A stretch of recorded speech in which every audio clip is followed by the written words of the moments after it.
Assalamualaikum warahmatullahi wabarakatuh. Shalom, Om Swastiastu, Sukihotu, salam sejahtera bagi kita semua. Selamat siang. Atau mungkin if you're tuning in lewat YouTube dan akan menonton ini nantinya lewat Let's Talk with Sarah. Kali ini Let's Talk with Sarah akan berkolaborasi dengan Parta Foundation. So good morning, good afternoon, and good evening wherever you are. Terima kasih sudah bergabung dengan kita di episode yang sangat berarti karena ini kita adakan dalam rangka 16 Hari Anti Kekerasan Terhadap Perempuan dan temanya kali ini tentunya sesuatu yang sangat dekat di hati saya dan sudah beberapa kali juga dibahas, tapi dengan tamu-tamu yang super istimewa kali ini. Tapi sebelum kita masuk ke situ, saya akan putar satu video dulu untuk menjadi introduction ke subjek pada siang hari ini.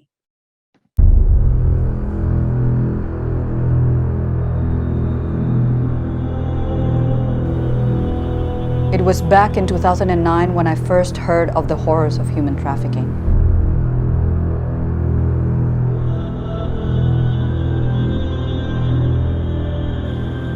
To find out that there are girls as young as my sister back then, and sometimes boys and girls as young as 4 years old, having to serve much older men or women in the global sex trade, changed my life forever.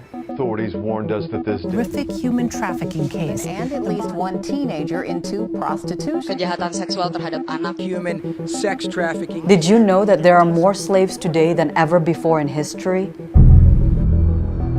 It is the fastest growing global crime, ranking second after the illegal drug trade. But keep in mind, the commodity being sold and resold, exploited and abused are our brothers and sisters. How widespread is it? It affects every country in the world, but often occurs from less developed countries like Indonesia, where people are rendered more vulnerable to trafficking by virtue of poverty, conflict, or other conditions.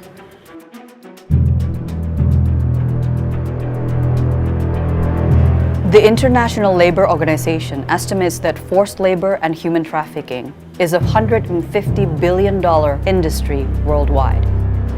The Global Slavery Index estimates that 45.8 million people are being enslaved in the world today, 79% of which are being trafficked for sexual exploitation, and 18% of which for forced labor. UNICEF says that about 2 million children are sexually exploited around the world annually. So what is human trafficking?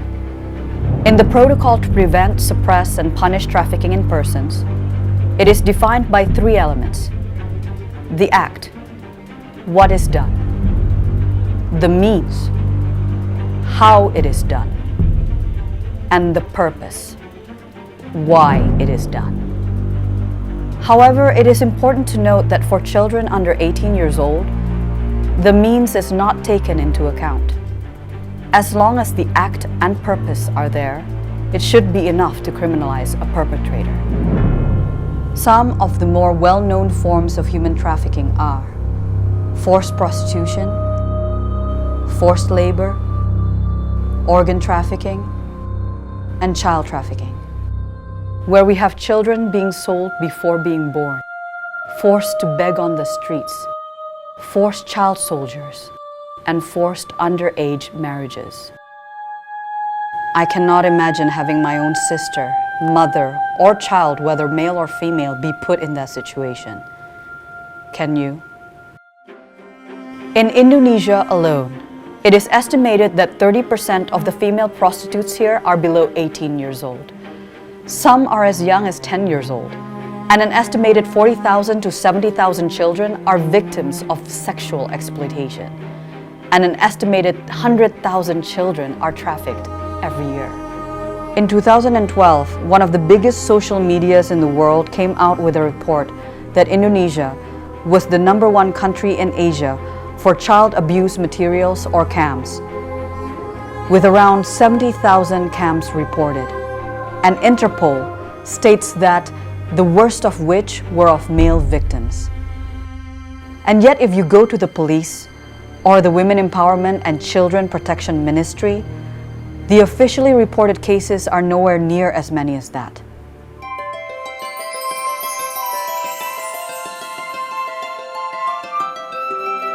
We Parinama Asta are here to make a change. Parinama Asta is Sanskrit for transformation into hope, because we believe that every single victim who has been successfully rescued or who has successfully escaped trafficking, when given the space, time, and tender loving care that he or she needs to fully heal emotionally and physically, then he or she will become a beacon of hope for others, especially those who are still trapped in the grips of modern-day slavery. And of course, be an inspiration for all. Parinama Asta, or Parta for short, was founded in 2012 with the hopes that it will be at the forefront of the fight against human trafficking here in Indonesia. We are focused on 4 elements: prevention, interception, prosecution, and reintegration. We are in the process of creating that network of networks so that we may build halfway houses in every single province in Indonesia. And we hope to one day open the doors to our permanent safe house, where we can carry out our vision to see victims' lives restored and to see them become survivors in their own right. We cannot do this alone. In the words of Edmund Burke, the only thing necessary for the triumph of evil is for good men to do nothing. And we might not look like much now, but remember this: when spider webs unite, they can tie up a lion. Join us and be an abolitionist of modern-day slavery and injustice in the 21st century.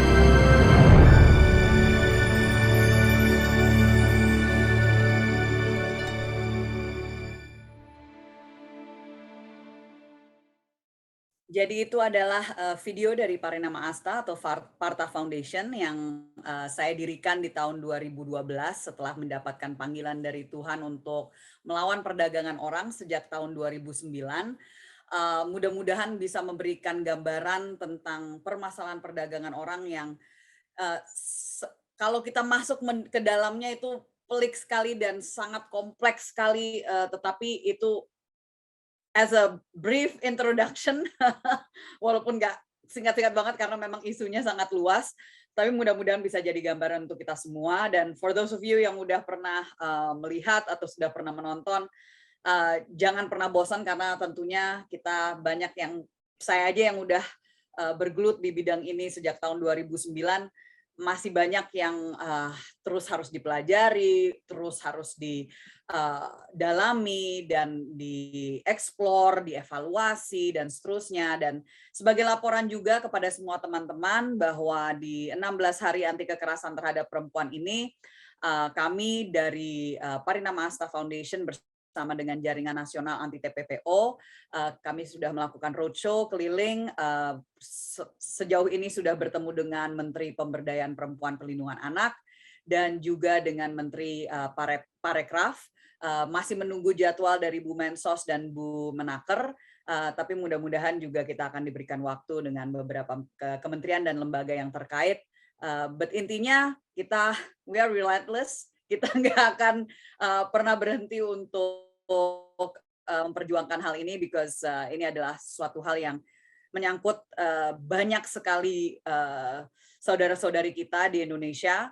And as you know gitu ya, seringkali perdagangan orang ini masih dilihat sebagai suatu hal yang hanya terjadi di luar negeri gitu. Padahal ini bukan hanya ngena kepada para PMI kita, pekerja migran Indonesia kita yang mau itu prosedural maupun non prosedural di luar negeri, tapi juga berkaitan dengan apa yang sedang terjadi secara nasional.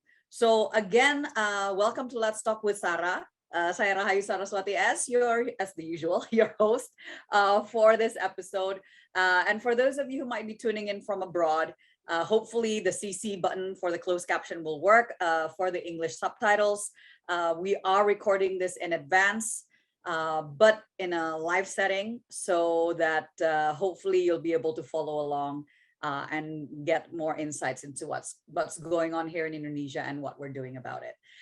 Dan siang hari ini saya ditemani oleh tamu-tamu, bintang-bintang tamu yang sebenarnya udah lama mau saya hadirkan, tapi nyari waktunya, terus habis itu momentumnya. But it is so fantastic untuk ada mereka berdua siang hari ini. So I will invite each one of them. Here we go. Di sini ada Teh Nia dan juga Jovial. Kalau Teh Nia ini bisa dikatakan senior saya di bidang perfilman, di bidang kreatif, seorang yang sangat dihormati sebagai salah satu produser, sutradara, perempuan yang benar-benar kita sebagai pelaku usaha ekonomi kreatif di bidang perfilman dan teater dan seterusnya, we really look up to you, Teh Nia. Thank you so much sudah meluangkan waktu. My pleasure. Akhirnya setelah udah berbulan-bulan kita ngobrol, pengen ketemu, akhirnya kita bisa ketemu di walaupun sini. Secara virtual. I'm very grateful. Yes, walaupun secara virtual. Semoga banyak manfaat. It's okay. It'll work, exactly. Nanti pasti secara fisik pasti ada waktunya, tapi buat sekarang mudah-mudahan apa yang kita bicarakan bisa jadi manfaat untuk banyak orang juga. And I also want to introduce di sini, nggak usah diintroduce lagi sebenarnya, banyak orang lebih kenal dia dibanding gue gitu. Hai Jovial, thank you so much. Ini udah, aku bahkan bilang sama dia, Teh, dia harusnya sudah kita sebut sebagai budayawan. Aduh, berat. Budayawan muda. Kan biasanya kalau budayawan tuh kayaknya tua gitu konotasinya. Kan kita harus budayawan muda dong, harus. Betul sekali gitu loh. Karena dia masuk, kenapa budayawan? Karena nggak hanya cuman dari segi seni doang, bukan content creator doang. Makanya kemarin bingung, title lu apa ya? Bisa nggak gue tambahin budayawan? Karena dia bilang katanya keberatan, Sar. Halo Mbak Sarah, halo Teh Nia. Aduh, kita ketemunya online. Hai Jo. Halo. Aduh, thank you so much. I'm so honored to be here loh. Aduh, we are so honored. Saya bersama para ahli. kita sebenarnya semuanya di sini pelajar. Cuman mudah-mudahan apa yang kita bisa bagikan ini bisa menambah semuanya. I'm sure ada hal-hal baru karena Tania, aku pertama kali ketemu sama Jovial itu tanpa it was by accident karena kita berdua kebetulan jadi semacam kayak spokesperson gitu ya, ambassador untuk waktu itu IOM, jadi International Organization for Migration, salah satu partner dari Parinama Asta dan juga dari Jarnas Anti TPPO, karena memang mereka giat banget dan itu waktu itu soal perdagangan orang. Terus aku yang Jovial is interested in this juga. Makanya aku bilang, ini nggak bisa disebut sebagai just content creator, dia emang udah budayawan gitu. Karena konten-kontennya dia kayaknya berat-berat gitu, walaupun dikemasnya dengan sangat entertaining, pop. Harus gitu kan, biar nyerap ya Jo, ya kan. Kalau enggak, yang berat-berat banget udah ada, yang kayak Jo gini emang harus lebih banyak lagi dan semoga menular ke yang generasi seterusnya ya. Amin. Jadi aku salut banget dengan apa yang udah dia buat juga, and Jov, it's nggak sering gitu, bahkan sangat amat jarang ada yang istilahnya, karena I think there's similarity antara dirimu sama Teh Nia, which is kalian berdua punya prinsip sebagai creative people gitu ya. I mean, come on, we all know, gitu kan? Istilahnya kadang-kadang mengimbangi antara what's popular and bagaimana cara untuk bisa ditonton lebih banyak orang, and antara ngikutin tren, gitu kan? Ngikutin the market dengan substansi prinsip. Dan prinsip, yes. Right? Substansi, prinsip, and itu yang menurut aku nyambung nih gitu loh, Teh Nia sama Jov. Like Teh Nia, dari dulu semua juga tahu kalau udah bicara tentang perempuan, bicara tentang gender equality, bicara isu-isu yang berkaitan dengan perempuan di bidang perfilman gitu, di bidang seni, kreatif. Teh Nia nama udah pasti di paling atas gitu ya, iya kan Jov? Ya terlalu kan? hebat, udah terlalu hebat. Terlalu hebat, udah terlalu hebat. Aduh, jangan gitu. Aku orangnya ini pemalu. Nanti aku uncomfortable. Kita fokusin ke job aja. Tapi we're laying out karena gini, maksudnya anak-anak muda tuh dengan sekarang medsos sekarang ya Teh, dan Jov, you know this very well, di YouTube dan apa yang menjadi makanan ya kan, asupan kita, asupan generasi muda, mau itu di YouTube, TikTok, apapun lah gitu ya, yang istilahnya mereka menyebut diri mereka sebagai content creator. There's always this debate antara, ini kok malah ngomongnya tentang, ya udahlah ya pokoknya but it's connected. Apa namanya, antara the educational content gitu kan, dengan apa yang memang jadi makanan, apa yang memang viral, apa yang popular, apa yang bisa viral. It's always like that. Mau medianya sekarang dengan TikTok atau yang lain-lain. I think I'm the oldest here ya, udah kepala 5. Dan itu sesuatu yang benar-benar baru banget buat saya. Tapi ketika ngelihat ternyata di YouTube juga it's all about pilihan kan. Ternyata kita bisa memilih mau yang seperti apa gitu. Dan sebenarnya sekarang ini juga nanti akan ada di YouTube kan, Sar. Maksudnya semoga juga dengan kayak gitu orang jadi punya pilihan. You can actually be well informed. You can actually participate in the activism. Those kind of things gitu kan, gitu. Jadi jangan pilihan. Iya, pilihan. That is key gitu ya. Maksudnya karena aku masih ingat nih ngobrol sama Pak Gita Wirjawan just a few days ago kebetulan. Kita lagi ngomongin tentang ya pokoknya kondisi ya digital transformation, waktu persiapan juga untuk Y20, bagaimana, karena kebetulan G20 dan G20 which is the engagement group of G20 kan tahun depan kita presidensi nih. Ini kita saatnya show off force gitu. Apalagi kita dengan we are masih ya the largest like consumer in terms of one of the largest consumers kalau misalkan dari segi media sosial dan seterusnya gitu kan. Dan dia komentar gitu, sayang banget ya, maksudnya Greta Thunberg yang bagi dia kalau kita yang aktivis lingkungan hidup gitu ya, udah dianggap wow one of the most outspoken dan harusnya bisa dijadikan salah satu panutan and followersnya harusnya banyak nih. Tapi dia gini lucu aja, dia bilang tapi dibandingkan dengan si Kylie Jenner jauh banget, dia bilang yang followersnya tuh pokoknya.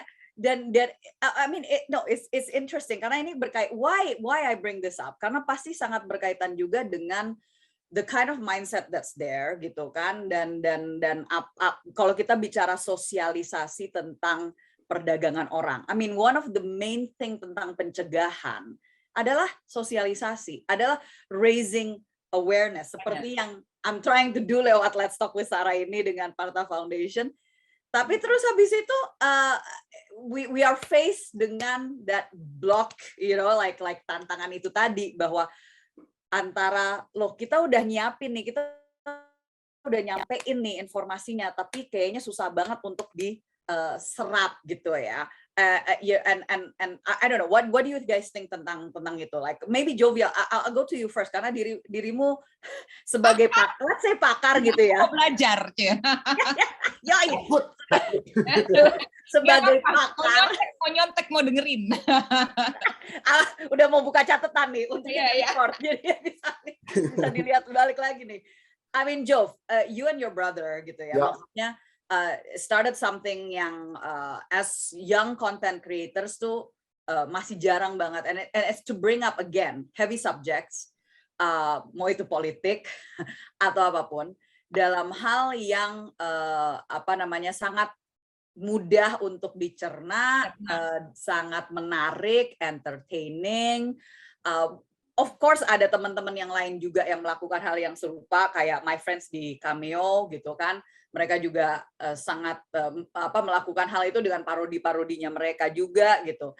But again, belum tentu it's translated. I mean, you went viral. Jadi mungkin bisa share, ya kan? bisa share karena berhasil untuk menjadi bahan perbincangan bahkan di antara politisi-politisi, which is not easy to do, gitu kan? Which is not easy to do. So, I mean, share a little bit. Maksudnya pandangan lo tentang, apalagi kan lo sempat I mean, you kind of left YouTube. Yes. Right. Okay. So explain a bit about that. Like, what led to that decision dan kayak gimana sih? Maksudnya, oke lah, share.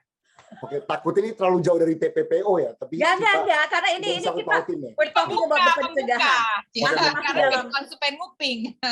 Masih dalam konteks. Dalam 2-3 menit lah. Ya, you maybe share a little bit. Gitu. Diusahakan dalam 2-3 menit. Oke. Jadi ya saya sama adik saya itu setiap kali bikin konten itu kita bikin beragam macam konten. Tapi biasanya konten kita yang viral itu kalau kita membahas ketika kita tergelitik tentang injustice di Indonesia.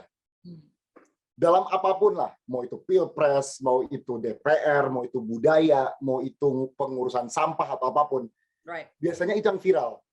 Yang berarti kayaknya emang jiwa kita tuh di sana. Soalnya setiap kali kita bikin yang kayak misalnya receh-receh, itu nggak pernah viral. Kalau kita berusaha gitu. Justru lo nggak cocok sama yang viral ya, Jo. Nggak cocok sama yang receh. Nggak cocok yang receh-receh yang begituan berarti. Apa wajah lu atau apa kali ya? Katanya udah bapak-bapak gini ya. Ya tapi itu yang kita bingung gitu. Banyak orang misalnya nanya formulanya ke kita, apa sih cara bikin hal kayak gini viral? Jujur kita nggak tahu, karena bagi kita ini cuma ekstensi diri kita di YouTube.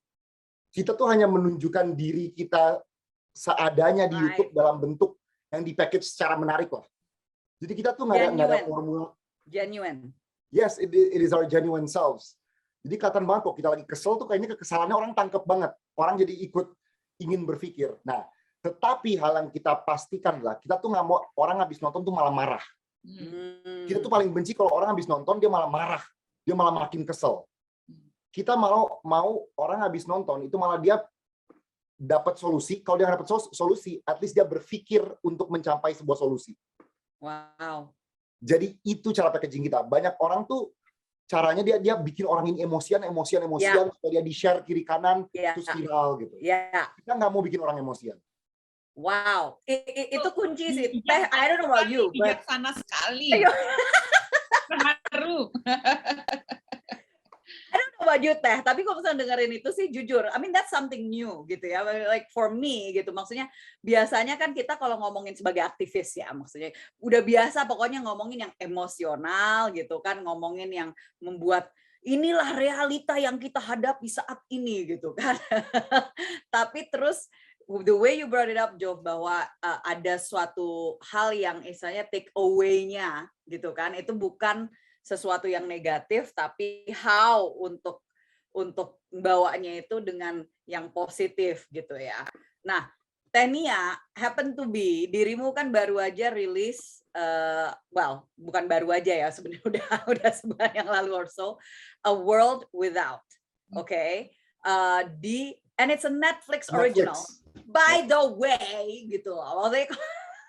Itu harus ditekankan karena it's not easy untuk menjadi untuk producing content yang itu Netflix original gitu ya. Nah, dan ini is Indonesian language by the way gitu. Jadi bukan English language walaupun title-nya A World Without gitu.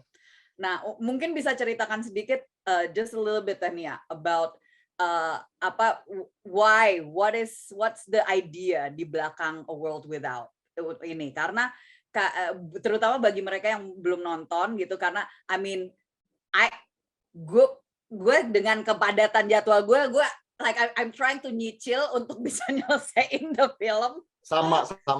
Ya nggak sih, Joe? It's like give me the time. So gue mau nonton tapi waktu. Gitu. Tapi akan ada terus kok, ya. Untungnya, amin. Jadi ini bentar lagi udah mau selesai. Tapi maksudnya untuk mereka yang belum nonton, I mean, because the concept is very interesting. Dan dalam konteks nih, maksudnya dengan kondisi karena kan you're imagining, teaser dikit nih ya, bukan, it's not a spoiler buat all those of you. I don't do spoilers, oke.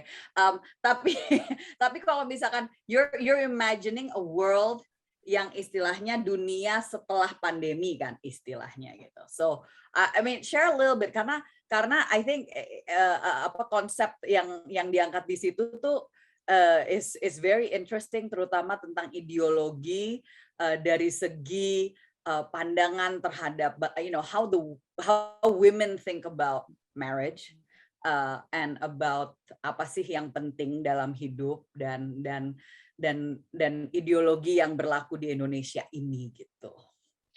Well, aku tuh kan udah lama. I'm the kind of person yang kalau bikin film atau nulis, because I always write my own screenplay. Jadi itu kayak harus datang dari, ternyata agak mirip sama Jov ya. Tapi I think human beings are like that ya.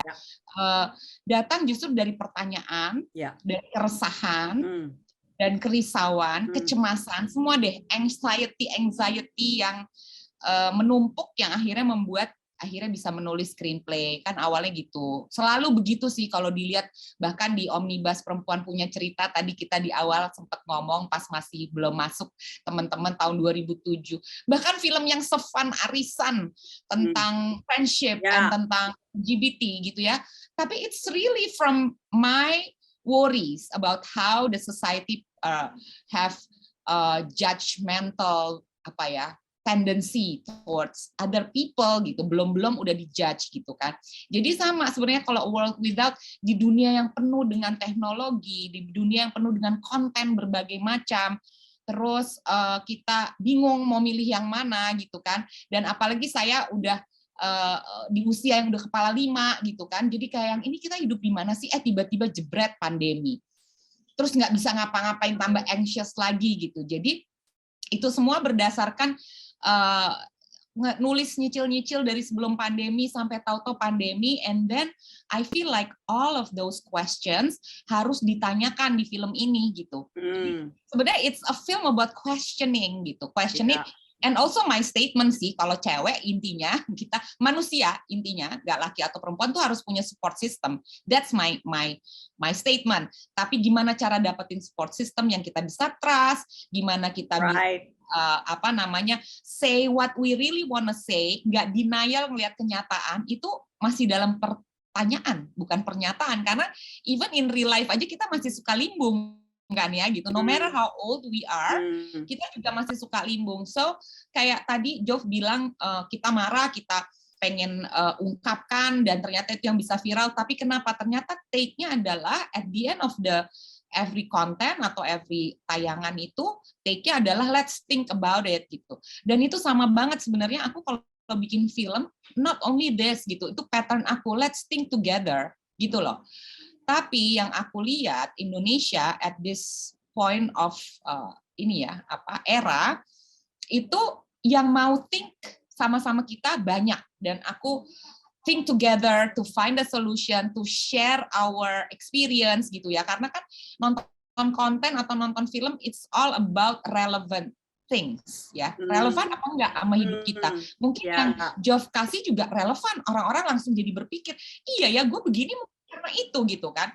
Relevan atau tidak, itu jadi tambah kelihatan karena kemajuan teknologi ya.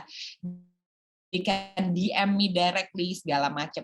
Tapi yang ternyata against bahwa Nia Dinata hari gini masih mikirin poligami, Nia Dinata hari gini masih mikirin kekerasan dalam rumah tangga. Kok abis pandemi masih ada kayak gitu-gitu? Itu juga banyak, dan itu langsung ke record secara social listening dari tim aku gitu ya. Karena aku orangnya gaptek, jadi nggak bisa kayak gitu kan. Jadi aku langsung lihat, tapi it's good that we can record that gitu, bahwa yang mensupport, yang langsung nge-DM cewek-cewek maupun cowok-cowok muda juga banyak, ibu-ibu khawatir anaknya akan demikian, khawatir pandemi kapan berakhir gitu. Karena yang tadi aku bilang, kalau kita ngomongin perdagangan manusia, sebenarnya perdagangan manusia tadi kan Sarah bikin tiga poin di mana itu bisa dianggap perdagangan manusia. Tetapi kan di dalam itu ada sub-poin lain yang mana kita harus pelajari dan kita resapi dengan benar-benar bahwa in return bukan selalu tentang uang yang fisik, tetapi janji-janji, ya kan? Promise gitu. Like in a world without, kan dia di promise gitu. And then mereka di transfer dari satu tempat naik bus ke tempat lain yang mungkin nggak jauh-jauh amat, tapi mungkin beda kecamatan, beda kabupaten, kan bisa aja gitu. Dia di promise a better life. It's always like that in the beginning. It's always trying to find a better life. Tapi kita manusia siapa sih yang nggak mau better life gitu loh. Jadi kayak gitu. Cuman kembali lagi ke teknologi dan social listening, aku juga jadi berpikir ya, kalau kita benar-benar mau memerangi segala sesuatu yang bentuknya injustice, Jov kan selalu terusik gitu ya. Sama sebenarnya injustice terhadap perempuan adalah injustice terhadap manusia juga kan gitu. Jadi aku cuman berpikir apakah Indonesia udah siap orang-orangnya gitu. Karena kayak tadi yang Sarah bilang, Kylie Jenner kenapa lebih banyak followersnya daripada Greta? Karena mungkin orang-orang masih pengen deny gitu. Deny terhadap all the problems in life, and then media mau bentuknya udah berubah sekarang dari film menjadi konten seperti Netflix, menjadi YouTube, menjadi segala macam itu udah memberikan berbagai pilihan sehingga yang suka escape dan tetap denial ada pilihannya, yang melihat realita dan berpikir ada pilihannya. Sekarang aku tuh pengen banget, maksudnya abis ini ya kita tetap email ya. Maksudnya gimana sih caranya supaya email. Itu udah nggak gaptek lagi, email. Udah lanjut. Email. Ini aku ini orang kerja ya, jadi senangnya email supaya ada bukti-bukti yang bisa kita pelajari kemudian. Aku tuh nerd banget sebenarnya gitu kan. Terus gimana caranya supaya yang ini bisa kita tarik? Iya dong. Boleh lah, aku juga senang kalau lagi macet-macet lihat yang receh-receh gitu ya, karena kan kita ketawa, tapi kan kalau lagi macet, karena kita bosan gitu.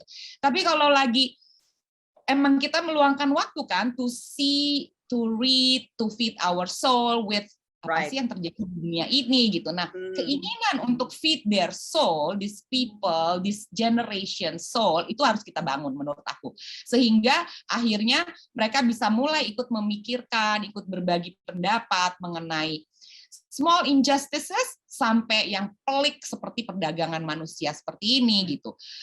Tapi kembali lagi ke film aku ya, because I always have this question. Namanya emak-emak banyak khawatir gitu ya, akhirnya itulah yang tertulis, apalagi lagi pandemi, waktu itu di awal pandemi akhirnya diselesain skripnya dengan mengacu ke tahun 2030, life after the pandemic, but it's all about our worry kan awalnya. Dan in your film itu sebenarnya kayak for me ya, it's showing manusia atau just humanity gitu ya, bahwa kita itu terlalu sering, apakah I don't know, ini juga pengamatan ya, karena let's be honest, perdagangan orang is not a new thing, right? Perdagangan orang ini dari zaman dulu ya, gitu kan? Dari peradaban pramodern, peradaban kuno, gitu kan? Like humans were being seen sebagai komoditas, gitu kan? That's why there's slavery, gitu kan, bahkan sampai abad keberapa, gitu, di Amerika pun juga slavery, gitu kan, makanya sekarang perdagangan orang ini dilihat sebagai perbudakan modern, gitu kan, but it's a type of slavery. Dan Tania tadi juga sebut bahwa di dalam 3 hal itu, yang cara, tindakan, dan tujuannya. Nah, di bawah tujuannya ini yang sebenarnya paling penting for me. Tujuannya adalah eksploitasi, gitu kan. Bahwa people tend to forget. Kita mungkin ya, I love the word you use, Tania, escapism, denial. Karena memang I mean, yes, kita hidup dalam dunia yang kayaknya, my gosh, things are already so difficult. I don't want to watch yang berat-berat. Kan kayak gitu ya. Like, you know. Tapi ya, itu kayak running from the problem. We are basically running from the problem. Yeah. Right. But I also love yang tadi Tania bilang bahwa there are moments kita harus punya balancing in terms of kapan kita punya waktu untuk me time gitu kan, istilahnya yang nggak usah mikir yang pelik-pelik, gue udah perlu refreshing, ada yang refreshingnya by traveling, ada yang refreshingnya having meal dengan keluarga, ada yang refreshingnya nonton film, ada yang whatever it is. Tapi pasti ada momen-momen di mana kita sebagai, kalau kita manusia yang beradab dan manusia yang mau untuk terus belajar dan mengembangkan diri, otomatis we wanna learn gitu kan. Kita mau belajar hal-hal baru. I mean, Tania, untuk what you do research dulu, nggak asal nulis. You do a lot of research. Same with Jove. Jove, lo pasti risetnya bukan hanya berdasarkan pengalaman pribadi. Masih ingat gue dengerin pas lo cerita tentang bagaimana persiapan untuk the musicals that you guys do, terutama yang berkaitan dengan si Mawar. Yes.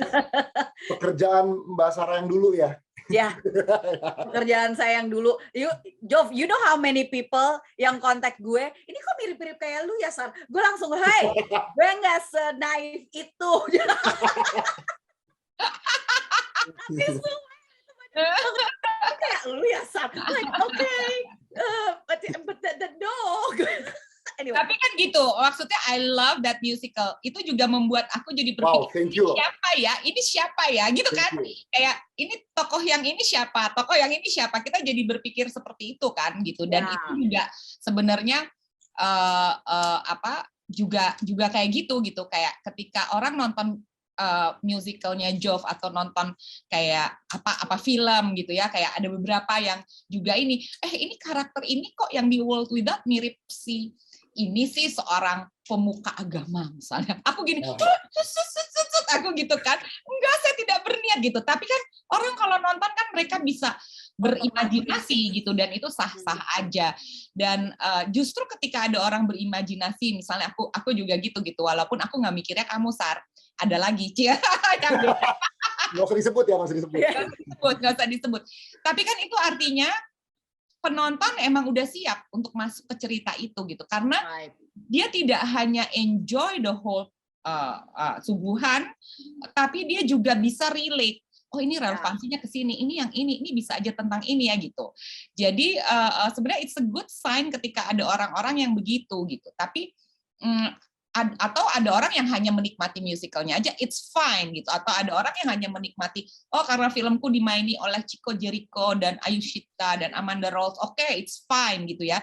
Tapi ketika dia masuk ke layer-layer yang lebih dalam, I think that's sebenarnya tujuan lo kan, Jov, itu tujuan kita semua kan. Gitu. Yes. Jadi menurut aku sih, ya we just have to keep on making things like that. Tapi yang aku ingin tanya tuh dari tadi dan garis bawahi dari pembicaraan kita ya, gimana caranya kita menarik orang untuk mau sama-sama yuk nonton dan berpikir mengenai perdagangan manusia, dimulai dari injustice terhadap dan dia langsung bukan lompat lagi, udah terbang dia ke bagian akhir. Gemes gitu, gemes tanpa bridging ya langsung. Dia udah langsung let's do it gitu. Kayak apa sih, Jov, gitu loh, yang kira-kira maksudnya kita kan bisa throwing ideas ya gitu. Gimana sih supaya orang tuh mau sedikit aja meluangkan waktunya itu gitu. Karena kalau aku mikirnya mungkin gini, ini jadi gue melulu yang nyerocos. Cuman ini terakhir untuk segmen ini mungkin aku cuman mikirnya gini, gimana kita bisa mengajak generasi muda atau even my own friends yang udah ibu-ibu, mereka tuh kayak, lo bikin film berat amat sih, kenapa sih gitu, gitu kan, ibu-ibu teman-temanku gitu kan. Jadi aku yang enggak deh, coba deh nonton, enggak deh gitu. Mungkin kamu bisa berpikir, nah kebiasaan-kebiasaan seperti itu, and I think education has a lot to do gitu, kayak bahwa you have to read the news, bukan cuma dari clickbait atasnya aja gitu. Jadi media literacy itu penting banget.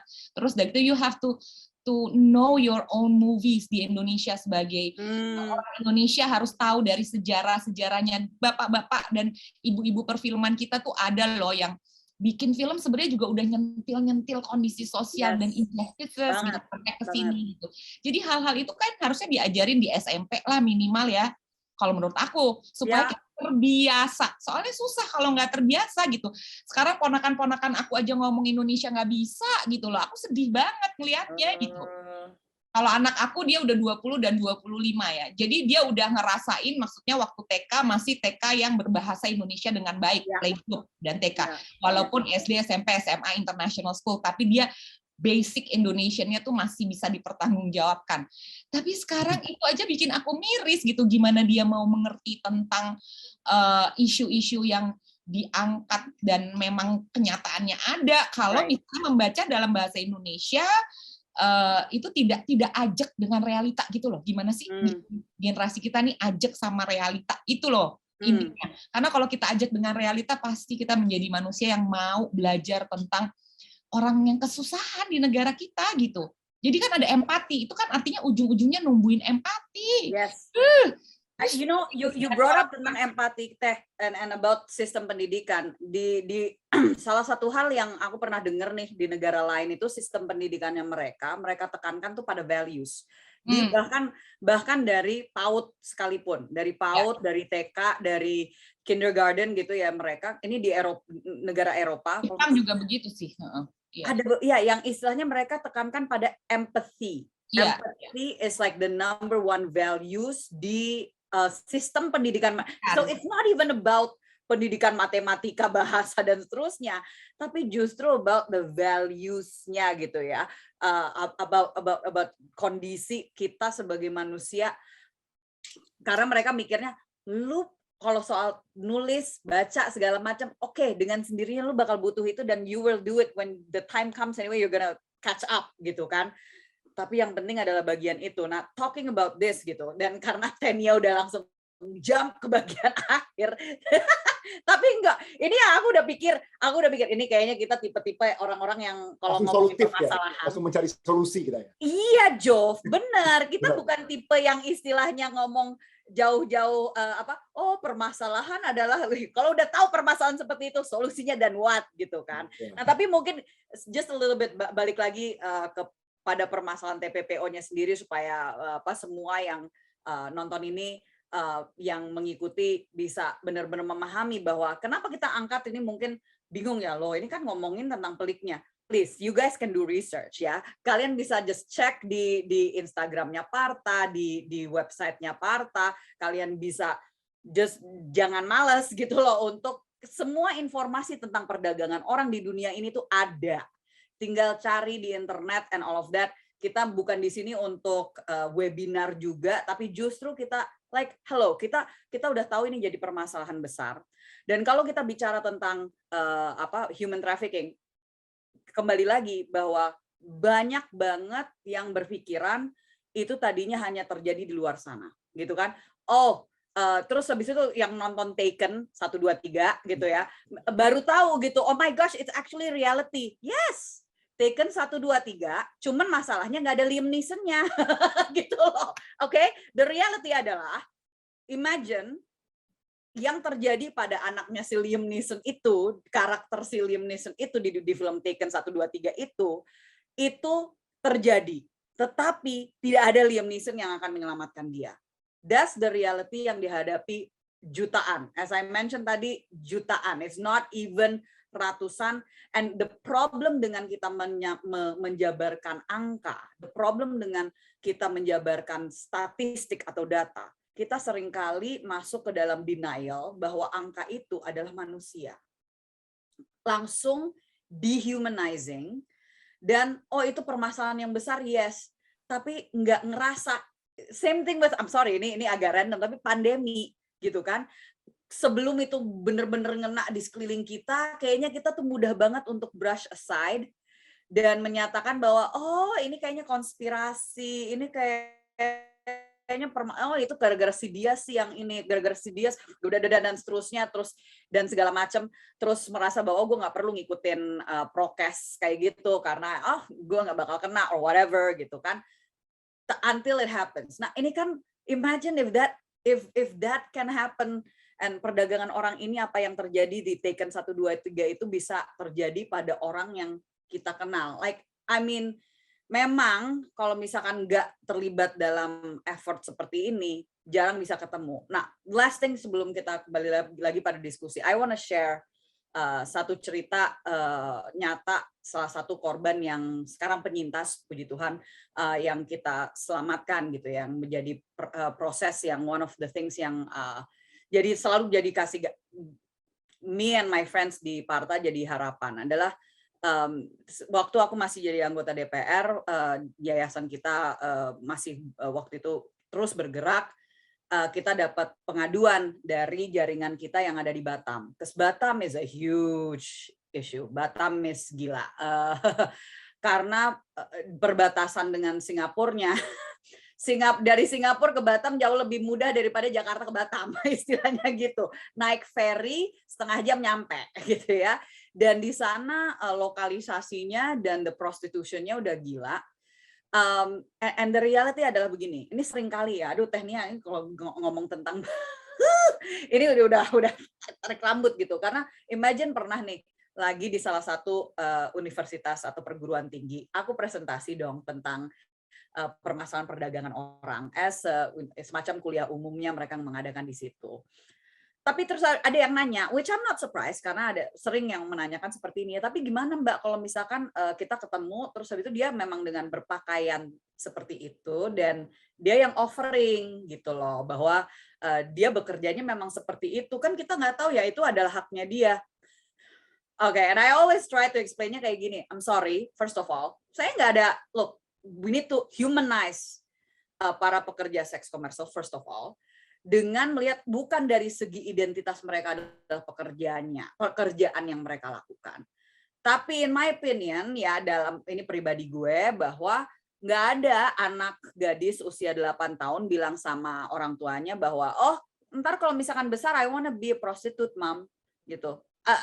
Pas nanti impian saya besarnya saya mau jadi PSK. Gitu. I don't think so. Pasti ada proses yang terjadi kepada jiwanya, kepada dirinya, untuk dia sampai pada titik di mana dia melihat bahwa it's okay untuk saya menjual badan saya. It's okay untuk saya punya harga tiap kali ada orang yang tidur sama saya dan segala macam. Like that's a whole other issue. Tapi the one thing yang saya mau tekankan di sini adalah jangan pisahkan antara that industry dengan industri perdagangan orang, karena tipis sekali ya the irisannya itu. Karena apa? Pelakunya semuanya sama. The industry and the syndicate itu sangat berkaitan satu sama lain. Nah, the story adalah kita waktu itu dapat pengaduan, dapat minta tolong karena kebetulan korbannya itu dari Jawa Barat. Jaringan kita yang di Batam minta tolong gimana untuk bisa proses pemulangan. Mereka baru aja menyelamatkan and ada di rumah aman mereka di Batam, dan terus kita okay, let's go, nggak masalah kalau misalkan dia udah siap untuk pulang. Kita juga melakukan evaluasi keluarganya seperti apa, siap atau tidak, dan seterusnya. Rupanya ibunya si korban ini dulu pernah jadi TKI yang mengalami kekerasan waktu di luar negeri. Dia kerja di Timur Tengah, mengalami kekerasan, udah pulang, akhirnya mendapatkan sedikit gangguan jiwa juga gitu. Dan ini anaknya masih muda, kalau nggak salah waktu itu usia 16 tahun, nyari pekerjaan, di offer dan dibawa sama temannya dengan the promise, janji ya, a better life Tehnia ya kan, janji lo ikut sama gue, lo bisa kerja di Batam. Dan tapi nggak dikasih tauin kerjaannya apaan. Sampai di sana dia baru tahu bahwa dia dipekerjakan sebagai PSK di satu establishment gitu ya, tempat spa, karaoke, whatever it is gitu ya, pokoknya it's all kind of the same. Dan yang terjadi adalah anaknya ini kecil banget badannya, sampai Tehnia kita baru tahu dan dia pun baru sadar, baru tahu kalau dia hamil 8 bulan waktu kita bawa ke dokter karena komplain bahwa kok kayaknya perutnya bermasalah, ada mah or something. Kan saking kecilnya dia nggak sadar. And for me saya oh my goodness gitu loh, maksudnya inilah realita ya yang terjadi bahwa dia puji Tuhan aja tempat di mana dia kerja digerebek dan akhirnya dia bisa menyelamatkan diri untuk ke tempat safe house waktu itu yang ada di Batam, dan dia akhirnya bisa kita pulangkan. Akhirnya juga kita bisa kasih dia pelayanan untuk kesehatan, kita juga covering untuk dia bisa melahirkannya, dan dia kena masalah kesehatan reproduksinya juga waktu itu. Jadi got infection juga, dan itu harus kita atasi juga dan segala macam. People don't think gitu loh bahwa oh ya udah pokoknya mereka kerja di situ, mereka kayak Pretty Woman mau gitu. First of all, it's like, oh, do you have a conversation with them, sit down and nanya, kamu memang mau untuk mengerjakan ini gitu kan? Oh, what's your story gitu? Kayaknya enggak, kan mikirnya just jamnya is moving, let's go gitu kan. But this is the reality gitu loh, bahwa bahkan ada lokalisasi yang udah sampai segede desa di Papua yang melayani para pekerja tambang. But if you ask in each and every single one of them, nggak ada satupun yang menyatakan kalau mereka punya pekerjaan lain, that they would choose this. It's a matter of choice dan janji of a better life, karena mereka ada keluarga yang harus mereka nafkahi di rumah. They have children at home, suami udah nggak tahu kemana, jadi mereka janda and they have no other option or something, you know, that kind of story itu yang sering banget kita sebagai aktivis denger, dan itu yang makanan kita sehari-hari. Nah, obviously, Jo, Tania, aku udah sering banget ditanyain kenapa nggak buat semacam film untuk untuk menceritakan semua cerita-cerita ini. And I'm like, okay, first of all, Tania juga udah pernah mengangkat dalam kemasan gitu kan, terus ada juga kan siapa tuh si Atikah ya kan, sama ibunya kan ngangkat juga yang kalau nggak salah Jamila dan Sang Presiden ya, please correct me if I'm wrong the title. Itu mulai ngangkat sebenarnya dari berbagai sisinya mereka masing-masing, cuman again the serapannya gitu ya. I mean, this is the reality that we're facing yang jarang diangkat atau nggak mau dibicarakan, atau tahu tapi terus habis itu tapi sebesar itu ya, serumit itu ya gitu ya. I don't know, like if we're talking about this issue kayaknya kan kompleks banget, dan apalagi sekarang kita udah mulai masuk ke zaman prostitusi online gitu kan. Terus bicara tentang bagaimana dengan mereka yang memang memilih untuk melakukan itu, dan how can we separate dan segala macam.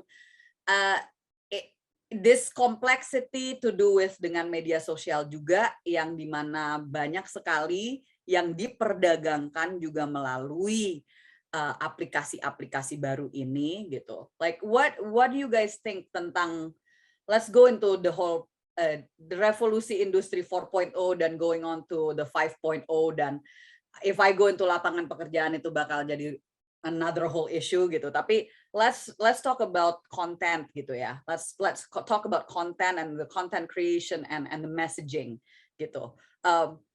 Bagaimana dengan mereka yang istilahnya yaitu because of the promise of janji yang istilahnya ini loh, mau itu sesimpel ada pekerjaan atau serumit ya udah lo kerja aja ini, toh itu duitnya banyak. And it's okay gitu, toh juga semuanya juga melakukan itu, dan itu udah mulai terdengar, bener Teh, di SMP dan SMA udah mulai terdengar. Bahkan di antara mereka tuh sharingnya gila, Jov, mereka sharingnya tuh istilahnya, oh iya kalau lo ikut yang ini, ntar si om-om yang ini baik loh, lo bisa dapet A, B, C, D, E. Oh kalau misalkan, can you imagine di SMP dan SMA mereka sharingnya kayak gitu, sharing tentang bagaimana pengalaman mereka dengan si om yang ini dan dengan si om yang itu. Like this is what we're facing with this next generation gitu, yang dan mereka menganggap bahwa konten yang seperti itu ya gitu ya, itu oh ya udah, tapi itu yang mereka serap gitu. I don't know, Jov, my head is already overflowing, but what do you think? Gue denger ini nggak apa-apa, gue nggak apa-apa ya.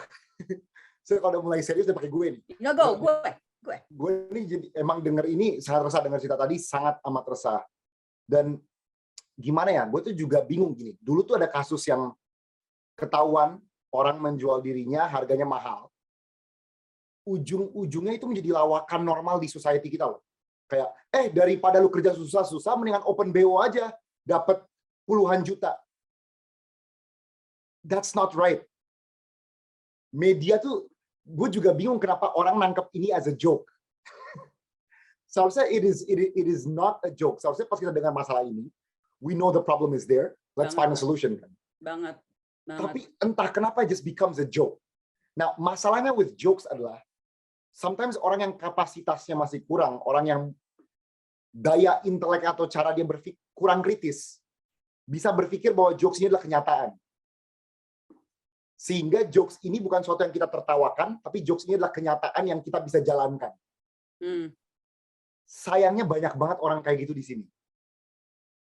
So, I mean, salah satu jalur terkuat di mana we can tackle this, obviously is education sih. Yeah. Right? Ketika orang dari muda, tadi kayak Tehnia juga udah ngomong ini, tapi masalah bahasa ya. Tapi misalnya kalau dari muda, tadi benar juga values, character, critical thinking udah diinstil. Hal-hal seperti ini belum tentu selesai, tapi pasti berkurang jauh. Hal seperti ini pasti berkurang jauh. Karena they know what to do is right, you know how to do atau why they should do the right things. Sedangkan kan our society really puts money as the god. Come on. Itu dia masalahnya. Wow.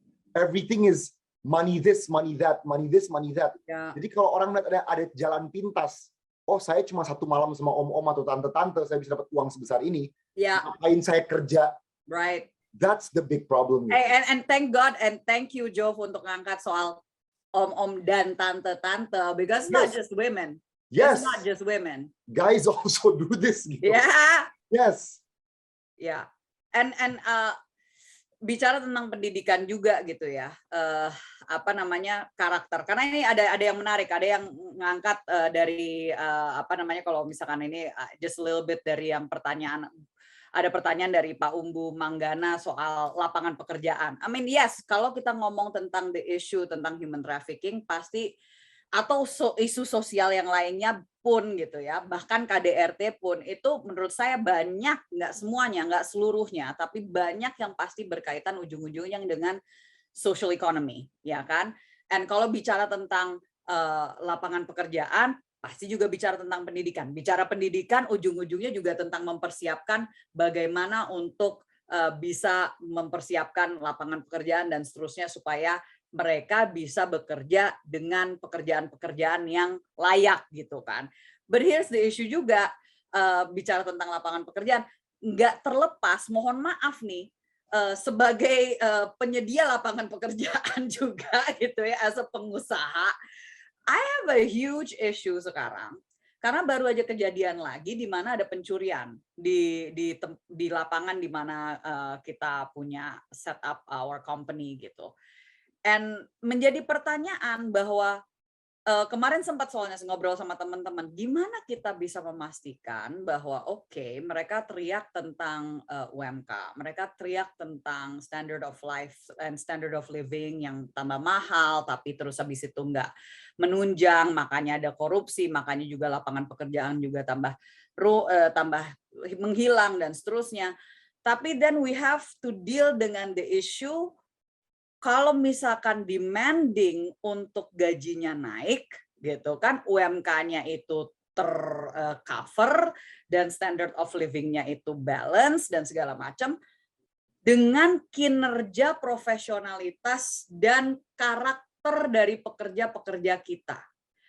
Because ini sedikit curcol dikit, like as I said, baru aja terjadi pencurian, like gila gitu loh. Like we're one of the very few, ini di NTB kebetulan lokasi kita, we're one of the very few perusahaan yang ada di situ, di tempat yang sangat jauh terpencil itu menyediakan lapangan pekerjaan. Tapi lu masih mau untuk melakukan pencurian, like actually costing money yang harusnya bisa untuk meningkatkan gaji lu to the perusahaan. Nah, ini kan balik lagi berarti kembali yang Jovial tadi sampaikan tentang it's not just about mentally tentang us sympathizing pada yang lain, tapi juga tentang karakter building dari apa namanya masyarakat Indonesia itu sendiri.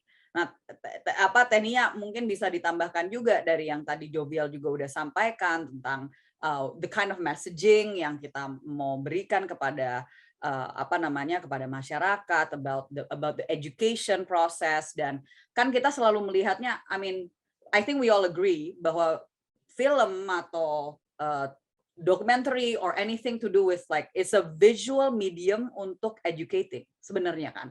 Itu kan sebenarnya is an educational tool, alat media untuk kita bisa memberikan pendidikan gitu ya. Tenia kalau misalkan ngelihat dari konten-konten yang tadi ya, maksudnya Jovial bilang dia nggak cocok dengan yang receh, tapi kan kita juga masih nonton ada yang receh-receh ya dalam tanda kutip gitu. Tapi melihat dengan konten yang memang diserap saat ini oleh anak-anak muda kita, and Jovial bahkan bilang, kok kenapa sekarang masyarakat kita itu kayaknya dengan mudah bisa menertawakan sesuatu yang sebenarnya ujungnya tuh nggak lucu gitu kan. Tapi apakah is it really just denial? From apa your research dari bahkan film-film dari yang sebelum-sebelumnya, and by the way, Arisan was ahead of its time. Kalau misalkan keluar sekarang adanya itu diboykot kali ya. Mungkin ada di bioskop sekarang, tapi masih ada di Netflix ya. Boleh dong supaya yang aman. supaya bisa reflect on our society gitu. Yeah. Tapi anyway kita fokus ke yang sekarang.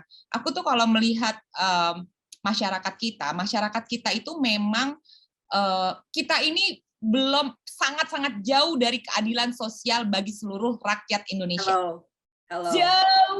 Jauh banget gitu ya. Kenapa? Karena kan aku juga kalau research untuk film pasti keluar kota, ke Indonesia Timur kebanyakan aku juga lebih suka gitu ya. Terus research untuk perempuan punya cerita yang pas di segmen aku benar-benar tentang perdagangan yang dimainkan oleh Shanti. Itu benar-benar aku ke klub dangdut, ngobrol-ngobrol, ikut joget gitu ya. Karena ya udah kita dandan dangdut aja dulu. Let's do like a 2 to 3 months research. Karena kalau enggak kita nggak akan ada rasa empati, rasa oke, kita mau lihat dari perspektif mereka gitu ya. Perspektif si anak, perspektif si ibu yang kerja di klub dangdut di dekat pabrik-pabrik misalnya. Jadi kan kita yang harus ke sana gitu. Dengan ya maksudnya dengan nama samaran dan segala macam lah gitu. Yeah. Tapi maksudku gini, satu hal disitulah aku belajar bahwa Indonesia itu jauh dari keadilan sosial. Indonesia itu kejomplangannya tuh sangat beda gitu. Perbedaan antara kelas A dengan kelas B-nya aja tuh jauh banget. Dari B ke C jauh banget, C ke D apalagi jauh banget gitu. Jadi kita belum bisa sedikit mengimbangkan, itu belum bisa, baik dari segi ekonomi, baik dari segi pendidikan maupun dari segi etika gitu. Karena etika itu kadang-kadang bukannya apa-apa, itu kita punya local wisdom yang sangat luar biasa. Aku bisa ngobrol sama nenek-nenek yang maksudnya yang tukang sapu di sebuah klub malam, dia udah berpuluh-puluh tahun, tapi dia memiliki etika yang dan emotional intelligence-nya sangat tinggi sih aku rasa, karena memang dia mungkin umurnya udah 70-an tahun, jadi mungkin nenek kakeknya masih mendidik dia dengan seperti itu. Jadi dia bilang, hear no evil, see no evil, I'm just here to work. Intinya seperti itu. Itu kan karena dia pengen menghidupi cucu-cucu dan anak-anaknya. Ini kayak gitu. Itu kan manusia ya, kalau misalnya kita punya keinginan ya kita nggak bisa pilih mau kerja di mana, kan intinya dia bilang begitu sama kami. Tapi aku merasa bahwa kalau orang Indonesia sampai nyolong, aku merasa bahwa itu kalau nggak kepepet nggak mungkin. Bukannya aku membela si yang nyolong ya, maksudnya orang di pedalaman sampai nyolong itu kalau nggak kepepet tidak mungkin. Dan aku merasa juga bahwa kita tuh belum terlalu kalau kita mengevaluasi sesuatu, kita belum terlalu holistik gitu, ngajak ahli antropologi, ngajak ahli psikologi gitu. Karena waktu aku juga pernah bikin dokumenter Tanah Mama di Wamena waktu itu dengan sutradara emang orang dari Papua dan Flores ya, campuran dia. aku producing, aku juga ke sana lihat riset dulu, aku merasa bahwa itu colong-colongan itu sering sekali ya, tapi mama-mama itu bilang, kita nggak mungkin kalau kita nggak colong, kalau kita tidak kepepet gitu, karena anak kita lapar, apa segala macam. Jadi ini terlalu kompleks gitu. Ketika orang-orang dengan civilization tinggi datang ke sana ya, baik yang mewakili agama, perusahaan ataupun apa, mereka mencoba merubah dengan misalnya perempuan kalau haid, mereka biasa pakai daun, dikasih soft text gitu ya, maaf ya, pembalut. Kemudian tapi tidak diajari cara gantinya harus sering, cara buangnya gimana, nyucinya, jadi tidak holistik. Kita tuh melakukan pendidikan belum holistik, sehingga ketika masuk teknologi 3G, 4G, 5G udah masuk juga ke Indonesia Timur, Papua, dari barat Sabang sampai Merauke, aku merasa bahwa tiba-tiba mereka bisa nonton YouTube, bisa segala macam, tetapi basic basic pertumbuhannya sebagai manusia itu belum dipersiapkan gitu, sehingga local wisdom-nya ditinggalkan. Padahal justru aku kalau dengerin local wisdom, I was like, oh my god, kita bego sekali ya gitu sebagai orang kota. Aku selalu merasa bodoh gitu, karena kalau kita ngomong sama yang tua-tuanya, it's amazing gitu how they lead their life with a simple things and how they perceive happiness gitu. Sebenarnya akhirnya kan kita balik-balik ke situ lagi gitu ya. Tapi perdagangan manusia ini kan juga terjadi karena mungkin orang tuanya tuh masih muda ya, maksudnya orang tua yang juga muda, sehingga kalau aku lihat perdagangan anak yang memang untuk cari kerja segala macam, persis seperti ceritanya Sarah. Orang tuanya juga TKI di Timur Tengah, sehingga anaknya juga ini. Tapi kalau kita lihat generasi yang sebelumnya, ketika TKI belum merajalela di mana-mana, kan pasti kehidupan mereka sebenarnya lebih nyaman, tentrem gitu loh. Ya.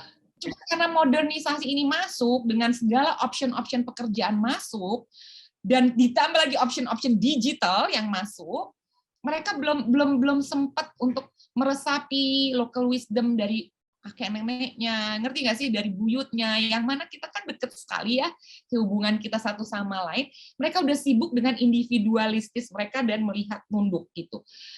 It's so, I feel like, ya makanya gitu, it's so dangerous gitu, and then they can make decision sendiri. Lihat nih, om ini yang lebih bagus, gini. Apakah mereka akan ceritakan ke orang tuanya? Sangat 90% tidak, karena mereka tahu orang tua gue udah hidup di zaman yang beda gitu kan. Jadi kan kita harus memiliki pendekatan secara holistik lah gitu. Nggak bisa dengan satu cara itu sih, at this point aku cuma mikir itu, dan mari kita sama-sama gitu membangun si holistic environment ini gitu, karena kalau satu cara I don't think it will work gitu. Film, kontennya joke, segala macam kita bikin terus gitu, tapi environment yang holistiknya, wartawannya, jurnalisnya yang mengcover ini cuma mikirin clickbait, ya gimana kita juga mau sama-sama maju gitu. Ya. Itu kan misalnya, itu kan holistiknya kita gitu ya, Jov. Tapi kan kalau holistik kita benar-benar mau datang ke pedalaman atau even ke kota-kota kabupaten, kita juga harus lihat nih local wisdom-nya apa. Kita naikin deh local wisdom-nya. Kita ajak anak-anak ini untuk bangga dengan local wisdom-nya gitu. Karena children with pride of themselves, of their ancestors, of their ibu bapak, kakek nenek gitu ya, walaupun mereka tidak mempunyai means of economic yang kuat, tapi at least mereka punya rasa percaya diri sih menurut aku gitu. Yang bisa itu jadi bisa potensial untuk kita create awareness yang Sarah lagi bikin ini dan teman-teman lain lagi bikin gitu. Ini sebenarnya menarik, karena dari tadi aku langsung kepikiran kayak, oh itu bisa jadi konten, oh itu bisa jadi konten. Catat. Gue udah nyatet kok. Oh si Jo ngomong ini, ntar gue email ini. Aku udah kepikiran. Wah ini follow-up-nya setelah ini kita harus ngomongin dari segi ini gitu kan. Because it's I mean you brought up something really important juga. Yang berkaitan for me, kalau misalkan dari segi antropologi, dari segi sejarah gitu ya, I'm such a freaking nerd when it comes to that. It's local wisdom. It's local wisdom karena gini, kalau kita kembali lagi kepada video dan kembali lagi pada percakapan kita di awal, history repeats itself gitu kan. Like that was like the one point yang I wanted to bring up, bahwa sejarah tuh terlalu sering karena mungkin apakah gue nggak mau nyalain juga ke sistem pendidikan, even though a lot of it's to do with that, yang istilahnya mau itu critical thinking, mau itu yang belajar tentang sejarah. For me anyway, it's important untuk belajar sejarah minimal supaya tahu, misalnya nih kayak in my sebagai aktivis perempuan di dalam organisasi kepemudaan where I'm at, saya kasih penjabaran tentang pahlawan-pahlawan perempuan yang udah ada, pemimpin-pemimpin perempuan dari zaman kapan gitu kan, di Indonesia udah ada dari abad-abad yang lalu. Majapahit aja juga punya ratu gitu kan. Ini yang like I'm trying to show bahwa lu salah kalau lu berpikir bahwa feminisme itu seolah-olah baru muncul sekarang gitu loh. If you believe a woman can lead, if you believe perempuan bisa dapat pendidikan sampai level S3, bahkan bisa jadi dosen, bisa jadi profesor. If you believe perempuan bisa jadi pemimpin di segala bidang, mau itu di bisnis, mau itu di politik, mau itu dimanapun, you're a feminist. Intinya kan sebenarnya itu gitu. Tapi terus habis itu diubah-ubah dan diutak-atik dengan segala macam pemikiran. Anyway, but the point adalah itu tadi tentang local wisdoms itu kayaknya penting banget. Menarik juga tuh Jov untuk yang istilahnya membuat semacam antologi. PR ya, PR tuh, antologi of like local wisdom. Karena gini, jangan juga the other side nih ya, two sides of a coin. Di satu sisi local wisdoms ada banyak banget yang perlu untuk kita lestarikan, perlu untuk kita sosialisasikan. Bahkan dari hal bercocok tanam aja juga ada local wisdoms yang sebenarnya perlu banget untuk dipertahankan gitu kan. Tapi di other side jangan sampai menyatakan bahwa lo tadi kemarin bilangnya local wisdom mau dipertahankan, giliran udah berkaitan dengan pernikahan anak lu nggak setuju kalau misalkan kearifan lokal dan budaya itu yang ya, tapi kan kita itu. Kata kuncinya adalah arif. Ya kalau udah menderita, satu menderita itu namanya nggak arif. Jadi yang kita pertahankan gitu. Benar-benar true wisdom itu kan artinya kan semua orang sama-sama sejahtera, sama-sama joy and happiness ya. Spark joy in everything gitu. Kalau misalnya yang satu ada yang nggak spark joy, ada anak yang tidak diakui di warisan segala macem atau apa, itu kan artinya udah ini harus dicoret gitu dari local wisdom kita gitu, karena namanya cuman local habit but not wisdom. Gue suka tuh. Jo, dapat ide-ide baru tuh Jo. Dapat banget. Dicatat. Tapi oke, ini karena waktu juga, kalau kita ngomongin ini bisa sampai besok, bisa sampai minggu depan. Sampai kapanpun ini. Nggak berhenti-berhenti. Sampai kapanpun. But Jov, balik lagi ke konten dari social media yang antara mengedukasi dengan antara yang tidak. Like we can talk about how untuk mengemas sesuatu yang the formula is always debatable and selalu menjadi diskursus yang akan selalu berkembang. Tapi in terms of apa yang menjadi tontonan, kembali lagi yang lo bilang tadi bahwa wow, sesuatu yang seharusnya mengganggu kita gitu kan, sesuatu yang seharusnya kita bilang bahwa itu harus kita ubah, malah menjadi bahan yang ditertawakan, bahan guyonan, bahwa malah hal yang harusnya jadi negatif malah dijadikan bahan yang untuk seolah-olah hebat ya gitu ya. Saya kata-katanya hebat ya dia bisa melakukan itu gitu kan. Iya benar, bahasanya tuh kayak kenegatifan tuh bahasa kekiniannya, negatifnya dinormalisasi lah. Right. It's normal to be that negative, it's okay gitu. And like what do you feel generasi-generasi muda, terutama milenial sama Gen Z, what do you feel like we should do? You're already doing that anyway. Tapi kan biasanya kan lewat konten lo kan lebih ke soft ya. Di sini hard sell-nya, bro.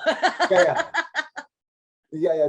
I'm so confused. So gini, kita takutnya benar, young minds itu kalau dikasih informasi yang buruk, kan pemikiran dia akan terbentuk dan dia akan besar menjadi orang dengan pemikiran yang dasarnya salah. Ya kan? Tetapi itulah kalau kita ngomong demokrasi informasi ya, kita kan nggak bisa menjadi kayak otoriter, memaksakan bahwa kalian harus nonton ini, kalian harus nonton ini. Ya. Emang itu sih selalu PR itu di situ. Gimana cara kita menyuguhkan sesuatu yang berguna, tetapi tanpa seolah kita memaksakan ini ke mereka. Ya. Iya kan? Nah, emang berarti kalau solusinya dalam sistem Indonesia kita kali ini, saat ini, emang harus dibahas ketika sesuatu lagi ngetrend. Karena ibaratnya waktu kemarin kipas tuh yang catur lagi ngetrend, tiba-tiba satu negara gila catur, ya kan? Kita tuh emang harus pinter dan beruntung menunggu momen ini naik ke atas. Ketika momen ini sampai di atas, kita langsung hajar sekenceng-kencengnya. Nah, itu content creator tuh, ngomongnya content creator tuh bicara momentum. Oke, Yes. aku contek.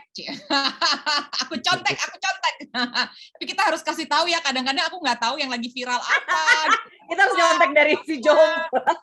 Gue harus bener-bener ini deh, gue langsung memantau kamu. Jadi benar kita tuh benar-benar menunggu momentum sih. Itu untuk pemikiran ini masuk ke orang yang emang tadi pilihan entertainment-nya dia nggak peduli sama yang daging lah, dalam bahasa sekarang kan yang berdaging gitu. Dia hanya menunggu sesuatu yang viral. Nah, emang berarti pinter-pinternya kita nih yang bikin konten berdaging untuk menyusup, untuk jadi spy gitu, untuk masuk ke konten-konten yang viral ini. Itu sih emang PR kita. Emang ribet, makanya saya menyerah, saya sampai keluar dari YouTube. Nah, itu oke. Bagian ini sekarang tolong bisa karena because why gitu. Mungkin why? I mean, I know you've already explained, but explain again. Yes, karena in order to survive di YouTube, you have to be receh. Wow. And I tried and I can't. Kayak, tapi orang kan ngomong, tapi Kajo, Andovi, kalian kontennya viral-viral semua. Iya. Tapi effort kita untuk dia nyampe viral ini terlalu besar. Sedangkan semua orang effortless viral. It's just too much. Nah, kayaknya kita harus pindah ke medium lain atau kita harus berada di tempat lain. Supaya effort kita dan hasilnya tuh nggak terlalu besar di effortnya. Oke. Yes. Okay. And we are finding the formula right now. Ini menarik banget sih. Maksudnya kan karena bahkan seorang Jovial Lopez menyatakan untuk bisa viral sebesar itu gitu kan, dengan konten yang bermutu, itu perlu effort yang mungkin melebihi dari hasilnya yang udah viral gitu kan. I mean that goes to, kalau buat gue sih jadi gila, effortnya sebesar apa gitu ya. Jadi kalau let's say even in financial terms ya, effortnya melebihi ya, produksinya lebih besar daripada hasilnya. That's right. Jadi it's non-profit. Exactly. Minus. Tapi the intangibles, kita baca komentar kan, banyak orang yang pemikirannya terdorong untuk berpikir lebih lanjut. Ya. Kan nggak bisa dihargai dengan uang. That's right. Nah, kebanyakan orang terus menghargai sesuatu dengan uang. Nah, itu dia, kita sulit ada di sistem ini gitu. Teh Nia, ini sangat inline dengan the problem and the issue dengan orang-orang yang ada di bidang ini, in the bidang seni yang istilahnya berprinsip tapi harus survive. Deliver. Gitu kan? How do you survive kalau misalkan harus nyari untuk setiap proyek investor yang memang nggak ngelihat, bukan investor, bahkan lama-lama donatur gitu kan, karena benar. Ya dong, Jov. Kalau it's like donatur, emang aku udah lama nggak mencari investor. Beneran Sar, Jov. Jadi film aku terakhir yang dengan investor itu Ini Kisah Tiga Darah, yang sama karena kita juga revamp film Tiga Darah yang lama Usmar Ismail kan. Tapi itu kan juga dari donatur ya kan. Karena memang itu film kesayangan kami, saya dan co-producer teman-teman saya. Terus kita revamp di Italia, tapi itu dari donatur ya kan. Nggak mungkin lah ada orang bisnis yang mau ngasih uangnya untuk nge-revamp film-film lama Indonesia gitu. Nggak ada, pasti harus donatur. Terus kemudian belum ada, jangan bilang nggak ada. Terus kemudian akhirnya kita coba deh, siapa tahu mereka jadi lebih ingin merevamp film-film Indonesia lama, kita coba yuk kita bikin remake-nya gitu kan ya. Ternyata dari censorship dikasihnya 21 tahun ke atas Ini Kisah Tiga Darah. Padahal film yang lamanya karya Usmar is 21 orang di bioskop dijagain, ditanyain KTP, nggak boleh nonton. Hey, gitu. I'm sorry. Nanti kita jadi panjang. Gue marah lagi nih. Tapi this is my experience with the censorship board gitu, di mana ada hal yang udah nggak nyambung deh sama aku gitu. Jadi akhirnya oke, daripada film yang nggak tayang 21 gue nggak apa-apa gitu. Tapi kan anak-anak SMA yang mau nonton apa jadi nggak bisa, kita masih 17 gitu. Akhirnya itu adalah film terakhir aku dengan investor bisnis ya. Karena akhirnya aku juga bilang kalau aku yang bikin ya pasti riskan. Karena riskan ternyata punya 3 siblings yang benar-benar menolak untuk menikah, pengen happy bantuin bapaknya kerja di hotel, padahal musical kayaknya arisan jauh lebih dan berbagi suami jauh lebih harusnya 25 tahun ke atas kali ya kalau mentor. Aku pikir aku sampai harusnya 21 tahun ke atas, ini tahun apa gitu. Hanya dipermasalahan karena sangat tidak sesuai dengan local wisdom Indonesia. Kembali lagi, local wisdomnya siapa? Perempuan seperti itu, Mbak Nia menggambarkan perempuan seperti itu, segala macam. Ya kayak saya di sidang dan akhirnya dikasih rating seperti itu, ya udah. Isn't it funny? Sorry Teh, but isn't it funny untuk censorship tuh ada 21 tahun ke atas, tapi untuk usia pernikahan Wow. Itu adalah argumen aku di tempat di waktu lagi berdebat dengan mereka ya. Tetapi ya gimana? Wow. Itu 7 orang kan, jadi benar-benar 4 lawan 3 gitu. Jadi ya tetap lolosnya seperti itu. Anyway, that's the reality of kalau mau pasang di bioskop karena harus lewat lembaga sensor film. Jadi so that was my last film yang pakai investor bisnis. Aku bilang I'm so sorry kayak gini segala macam. Kemudian aku nggak bikin film lagi sampai A World Without karena ini I sell the IP rights to Netflix. Dan kenapa Netflix mau kerja sama aku, justru anehnya dari email mereka bahwa we really want to work with you because we want a brave content gitu. Jadi aku embrace ya, I embrace people who appreciate me for being me gitu loh. I cannot make film yang just a love story gitu. Aduh, kayaknya it's not me. I love watching a love story, tapi making it seperti kayak beda. Karena nonton dengan yang a lot of effort, thoughts, our energy and our passion into it. Aku nggak ke situ gitu. My passion is into discussing something yang emang orang lain belum bisa ngediscuss gitu. Jadi and then I did it gitu karena itu. And for my next project I think I'm just going to make something small film, tapi I still have to be able to keep my true voice gitu loh. Yang mana aduh kalau bisa nggak usah deh, teman-teman aja deh fundraising apa, aku jualan apa deh di NFT. Habis itu gue bikin film gue. Iya kan, sampai kepikiran itu job, bantuin lah gorengin. Karena kalau enggak I'm so sorry. Kalau dikasih 21 tahun ke atas, it will limit our audience, baik di bioskop maupun di TV. Karena dari bioskop kan kita ke TV dulu, baru kita ke OTT ya. Aduh, nggak masuk akal. Yang Teh tadi baru aja sampaikan nggak masuk akal karena I've seen film-film barat yang terserah mereka mau cutting kayak gimana untuk, and it's so distracting kalau misalkan mereka tiba-tiba editing sendiri gitu kan, di-cut yang bagian ini, di-cut yang bagian itu. Yang how did it?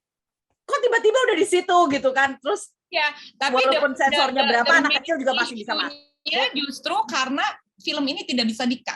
Karena dari awal sampai akhir it's about these 3 sisters yang denying, pokoknya gue mau free hidup. Pokoknya mereka nggak setuju dengan ceritanya. Gitu. Ya, jadi nggak setuju. Dengan ideologi yang Teh Nia sampaikan di situ.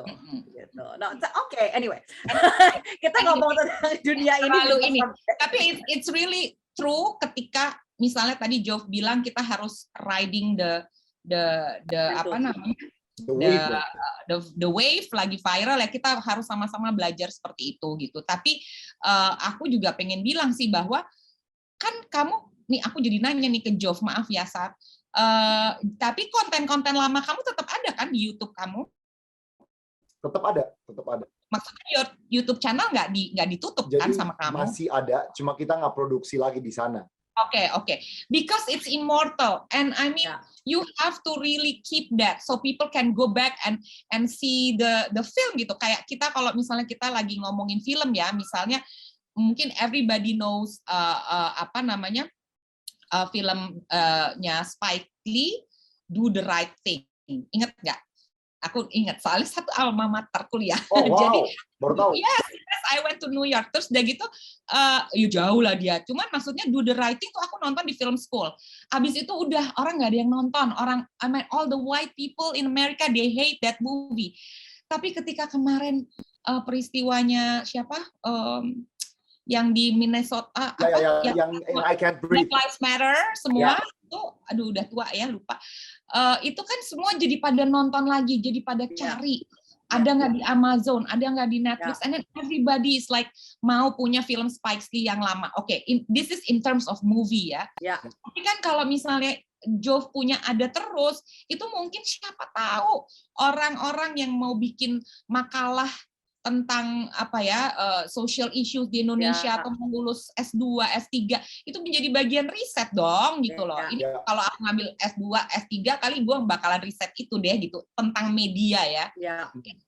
It's there gitu. Jadi jangan diiniin gitu. Maksudnya ya I mean you can do whatever you want sekarang because you know your energy, tapi kan itunya masih ada and people can always look back, reflect. Yes. Intinya don't take it down. Intinya don't take it down. Tania mau nyolong di nyapu. Malah sedikit sedikit spoiler bakal ada lanjutannya tahun depan. Tapi tempatnya masih dirahasiakan. Of the musical. Looking forward. Udah teaser dari sekarang.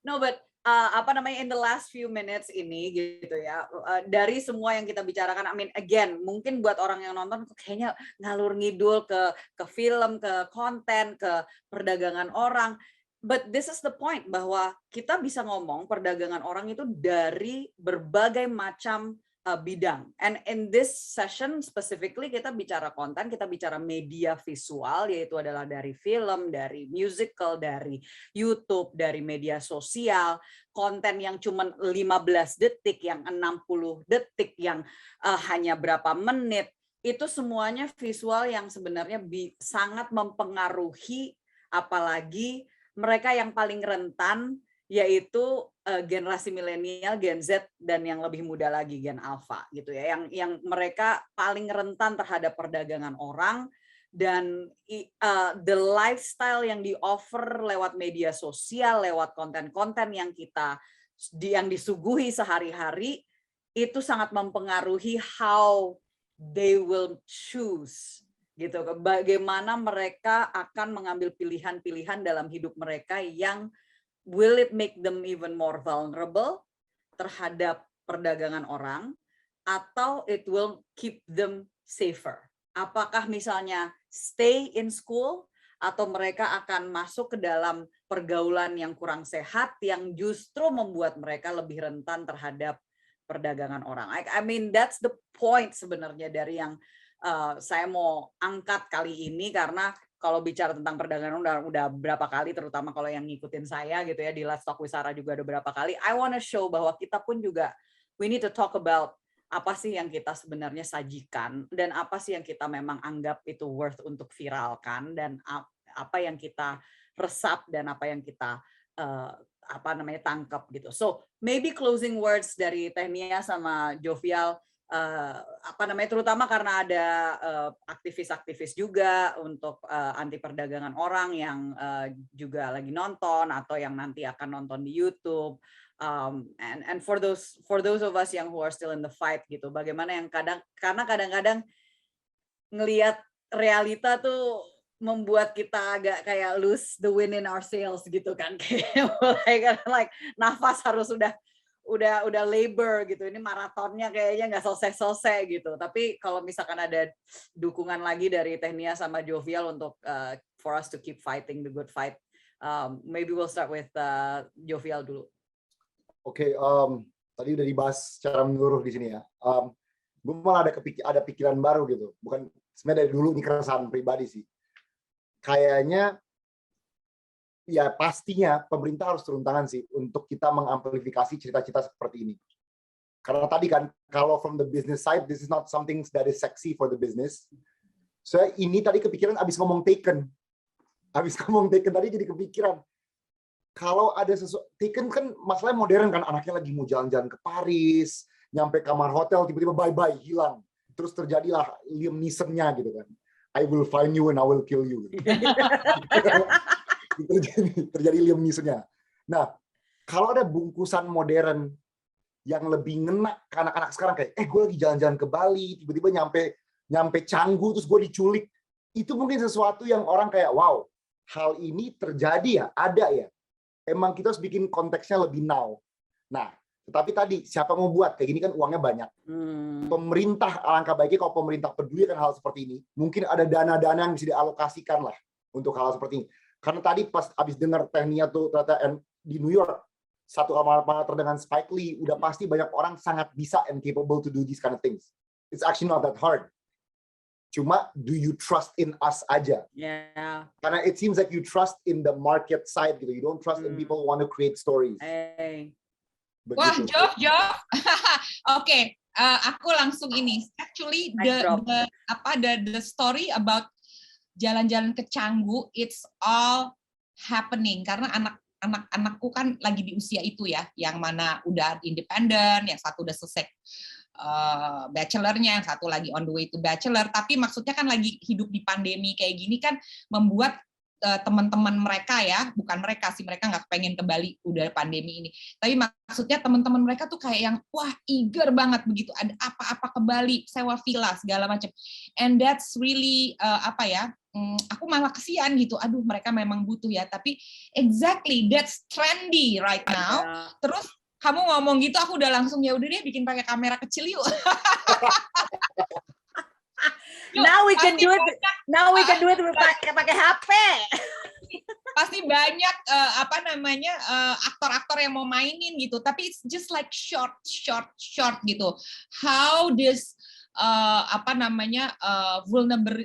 vulnerability of young people without the presence of trusted adults itu bisa dengan kapanpun sebenarnya menjadi korban, baik secara yang udah distrategiin, oke ini dia ya kita mau jualin, atau yang cuman sekedar oke ini anak sebenarnya seperti Taken kan, maksudnya padahal orang tuanya very prominent, tapi bisa juga kan menjadi korban gitu. Jadi hal-hal seperti itu mungkin yang kita memang harus selalu bernetworking, tapi Sarah jangan sedih karena I feel like this is also part of ajakan sih sebenarnya untuk semua yang nonton untuk ayo dong kita bikin dong like an incubator for ideas tentang perdagangan manusia ini, baik anak, laki, perempuan, even perempuan yang udah tua juga didagangin misalnya kan, organ dan segala macamnya gitu. Maksudnya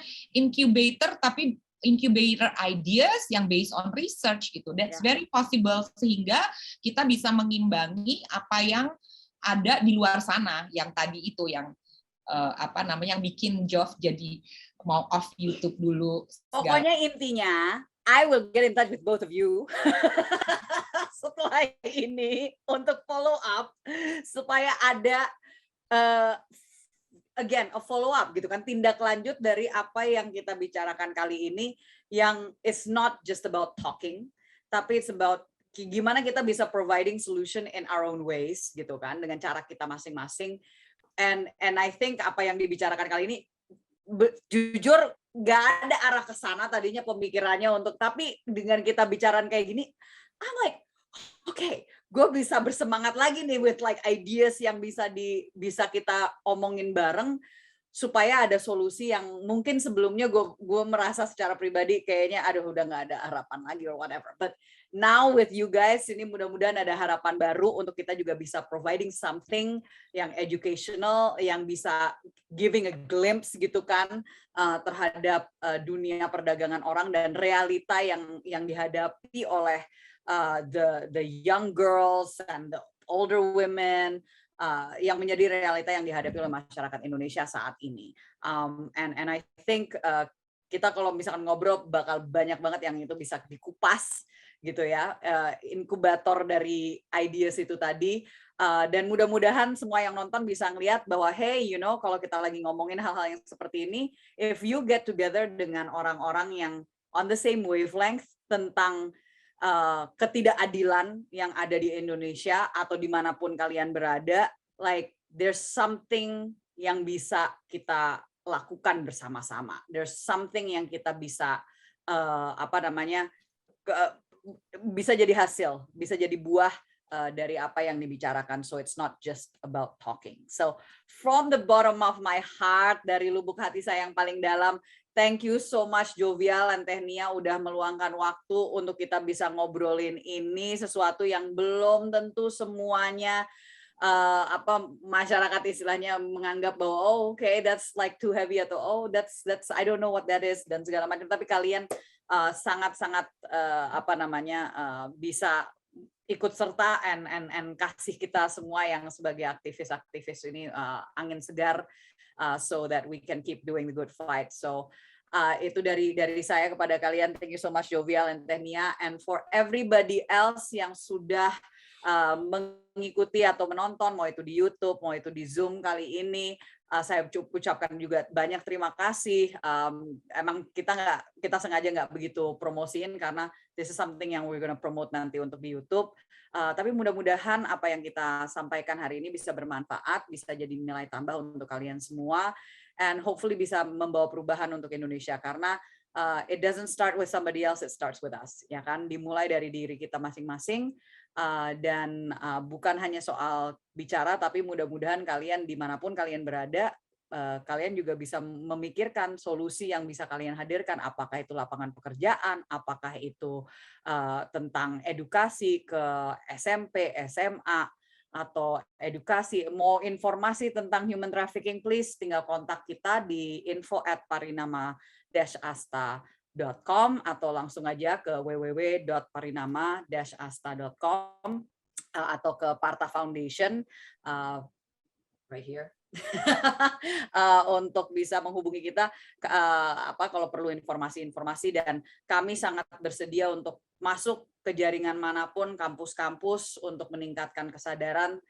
tentang bahkan ke SMA atau SMP untuk meningkatkan kesadaran tentang perdagangan orang ini, karena anybody ini bisa kena kepada siapapun dimanapun, tapi terutama bagi yang paling rentan tentunya adalah anak-anak, remaja, dan mereka yang masih mencari pekerjaan, dan semuanya itu. So again, terima kasih, thank you so much for joining Let's Talk with Sarah. Jangan lupa untuk klik like and subscribe. Kita masih tuh Jov, kalau gue masih harus menyampaikan itu. Klik like, subscribe, and don't forget the notification button supaya bisa terus mendapatkan educational content like this. So thank you so much, and hope to see you guys again soon. Take care, bye-bye. Thank you, bye. Thanks so much ya Teh, and thank you Jovial. I'll get in touch with you both.